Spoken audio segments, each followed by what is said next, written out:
Hello guys and welcome to another video. This is a quick tutorial about how we can enable double jump for our character and also how to control it using a trigger box in our level.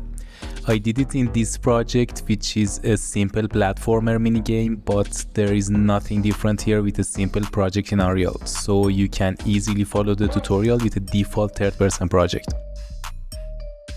As you can see, by default we can only jump once with our character.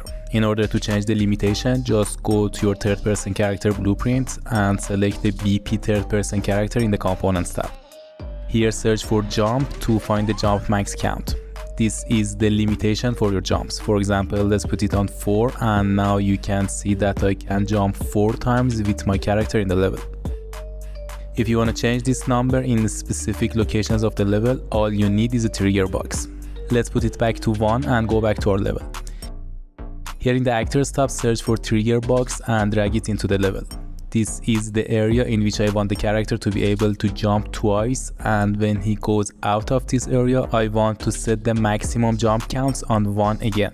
Having the trigger box selected, I'm gonna open up the level blueprint. Here right click in the event graph, and here on top of the list you can see that we are able to add events using the trigger box we made earlier. Keep in mind that the box trigger should be selected in the level when you want to use it in the event graph, otherwise it won't appear here in the list. So make sure you select it before you open the level blueprint. The event I need is on actor begin overlap, so let's add it to the event graph. Then I want to cast to my third-person character so we can communicate with it, and then I'm gonna search for set jump max count.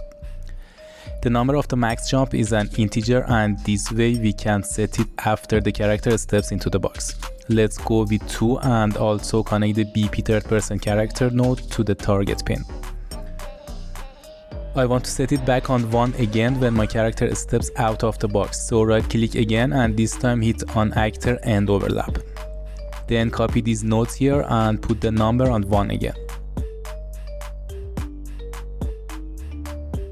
Let's compile and play, and now you can see that when I am outside of the box, I can only jump once. When I step into the box, I can jump twice, and when I go out, it will go back to its default number.